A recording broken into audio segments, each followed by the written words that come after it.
Hello, ladies and gentlemen. Once again, this is Michael the Comic Nerd. Oh, Nicolas Cage, we do love you, don't we? Not so much for your acting quote-unquote talent, but more on the fact that you're just so batshit insane that you're only surpassed by the likes of Christopher Walken or maybe even Charlie Sheen. He's also seemed to degenerate to a low point in his career when he'll do just about anything. I mean, look at the movies he's picked over the past several years. Do you remember any of them being the least bit memorable? Oh, no, not the beast! Not the beast! Ah! A review for another day. Today we're looking at Ghost Rider. Yes, the Marvel superhero that looks like he was designed by a heavy metal band got the big screen treatment and it stars Nicolas Cage. The jokes practically write themselves. Now, admittedly, I've only read a small handful of Ghost Rider comics, none of them with Johnny Blaze in them, but from what I can tell, neither do the people at Columbia. Do I really need to say anymore? It's a movie about a guy with a flaming skull. It was delayed as hell. It's directed by the guy who made Daredevil, and it's hilarious. Let's watch. So the movie starts, oddly enough, in the Wild Wild West, where we have a narration done by the king of cowboy voices, Sam Elliott, who proceeds to fill us in on the story we're going to be forced to sit through. Story goes that every generation has one. Some damn soul cursed to ride the earth, collecting on the devil's deals. And I'm talking about the dude here. Many years ago, a ghost rider was sent to the village of San Venganza to fetch a contract worth 1,000 evil souls. But that contract was so powerful, he knew he could never let the devil get his hands on it. So he did what no rider has ever done before. He outran the devil himself. Outran? What the hell are you talking about? He's just standing there mildly annoyed. Well, shit. There goes another one. We then fast forward years later, where we see a young Johnny Blaze with his father Barton Blaze, who do motorcycle stunts for a carnival. We enter on them fixing up their motorcycles, where Barton attempts to convey some fatherly advice. Son, everything you do in life, every choice you make, has a consequence. When you do things without thinking, you ain't making the choice is making you. You understand that? No, I don't. Because it doesn't quite make sense. I hate to break it to you, Barton, but, next time you have a thought that sounds smart, just let it go. But the two are interrupted by Johnny's girlfriend Roxanne, and the two of them go to some random hilltop where Johnny spends his time carving their initials onto a tree. Because apparently it's not true love until you sign it on the nearest piece of bark.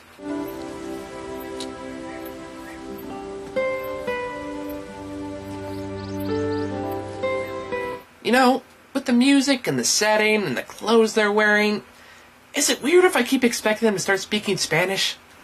Le enseñaré las maravillas de la galaxia y juntos, con nuestro amor, venceremos al mal. Anyway, Roxanne informs Johnny that she's being sent away, and in a rash act I'm sure they'll never live to regret, they decide to run away together the following day. Tomorrow, noon. We'll meet here. Oh, and did I mention that this is literally the first conversation they have together? Because I'm sure if you rush right into the silly romantic drama, being invested in the characters will just take care of itself. But we go back to Johnny's motorhome, where he finds out that his father also has lung cancer and is looking to die.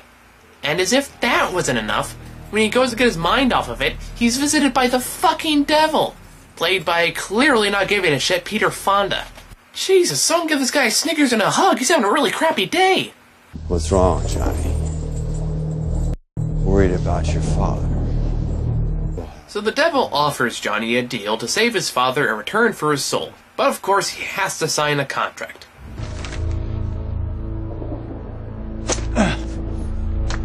Oh, that'll do just fine. Okay, two things here. Number one, I may not have read the original comic books, but I know he at least signs the fucking contract. This just seems like a stupid trick. I mean, I know it's the devil, but come on, he's still gotta have some kind of standards.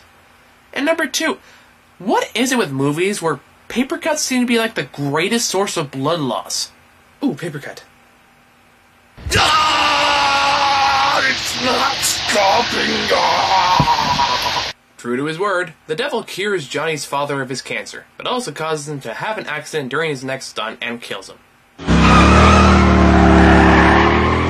Si cars are evil, you won't miss them. We'll find ways to simulate that smell. Dad, it's alright, I'm here. I'm here, it's gonna be okay.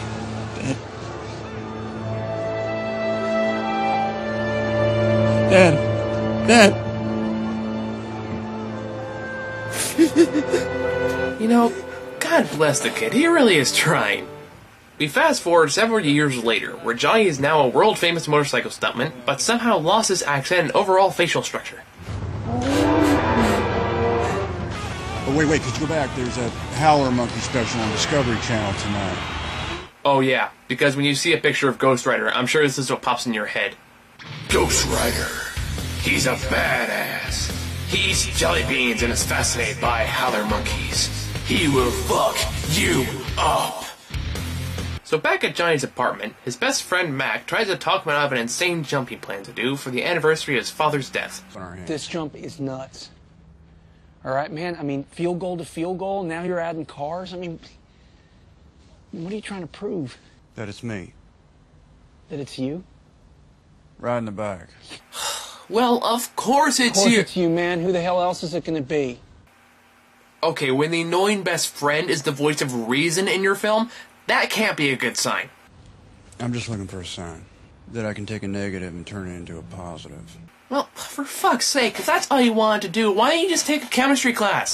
Thank you.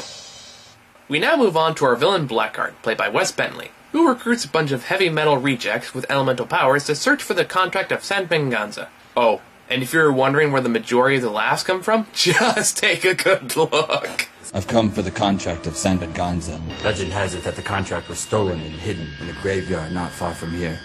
Then we'll take this world, one city at a time.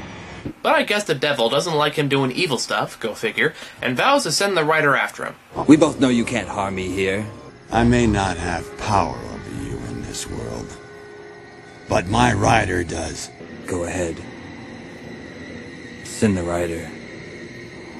I'll bury him. And then I'll bury you. Dramatic pause. Father.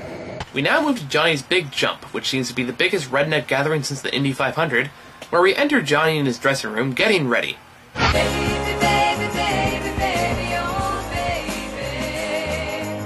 Ghost Rider ogles himself in the mirror while listening to Karen and carries a silly cane. Feel the fear. Just as he's going out, however, he's interrupted by his old girlfriend Roxanne, who's grown up in more ways than one apparently, and gets him to do an interview. But he, much like the audience, isn't really thinking about the questions so much as letting his imagination take him to a wonderful and beautiful place. Most of the time, the press focuses on the crashes, the broken bones, the cost of what you do. Are there any other costs?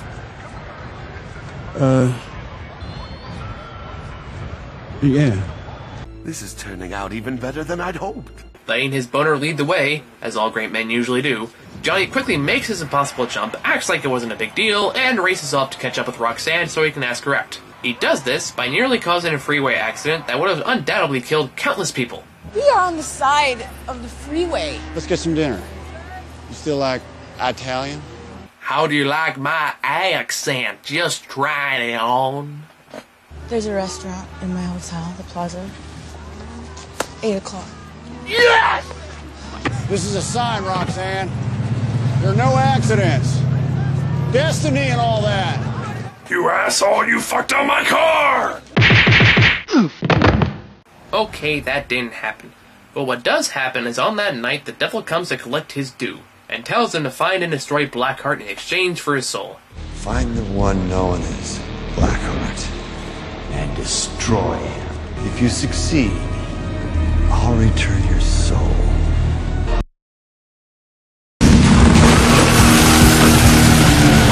While Johnny goes in what can best be described as a motorcycle gang's wet dream, we go back to Blackheart, who asks the local where to find the graves of the moved graveyard he's looking for. What happened to the graves? They moved them. Where? I don't know. Who would? St. Michael's Church. They're in charge of the whole thing. Look, you really shouldn't be here. That's what they keep telling me. And yet I still signed the contract. Life's a bitch that way. So we go back to Johnny, who's begun his transformation to Ghost Rider.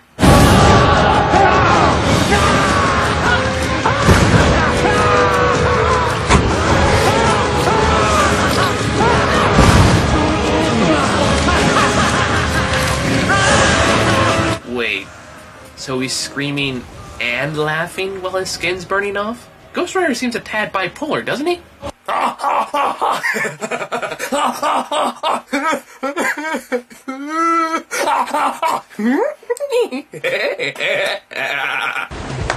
Looking for someone.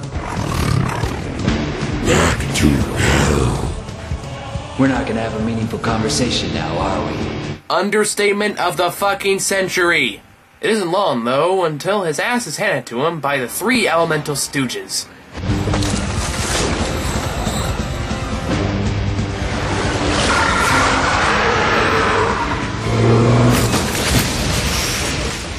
Wait a minute, you have... Oh, there's no way you cannot expect me to do this. Wind, water, hot, go, Dirtbag. Oh boy, here we go. Have mercy. Sorry. All out of mercy. Yes, nothing but Oscar-worthy dialogue for our hero, I see. So after Ghost Rider defeats the first elemental absurdly fast, he transforms his bike into something admittedly pretty awesome and rides off into the night. He finds a man trying to mug a woman who's strangely not disturbed by the fact there's a guy with a fucking flaming skull standing in front of her. Look into my eyes. Your soul is stained by the blood of the innocent. Feel their pain. Dude!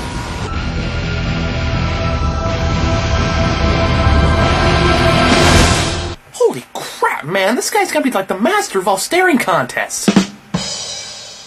The following day, he finds himself at a graveyard where he meets a caretaker played by Sam Elliott, who seems to know an awful lot about what the hell's going on. During the day, he'll be normal. At night, the presence of evil. Rider takes over.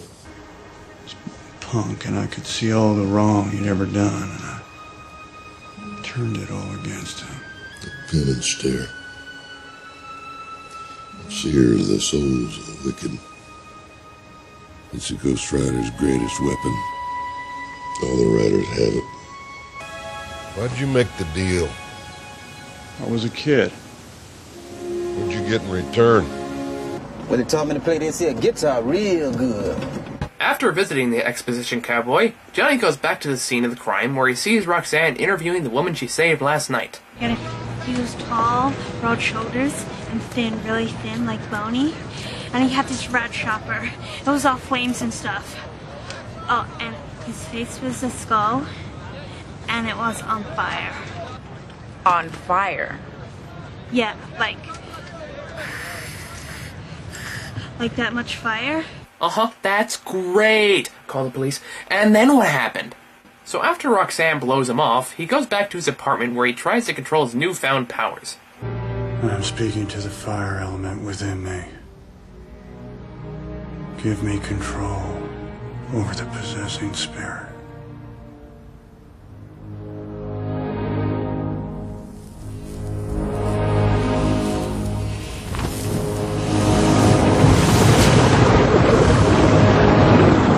Wait, is it really that easy? Okay, give me control, the fire element within me.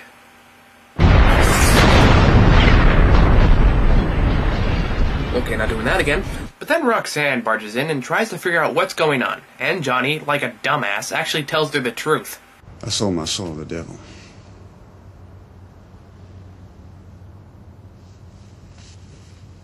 Mm-hmm. Okay, that's great. Can you just hold on 1 second? Just 1 second. Hello, police? Forget the lady and bring everyone here now. Okay, continue.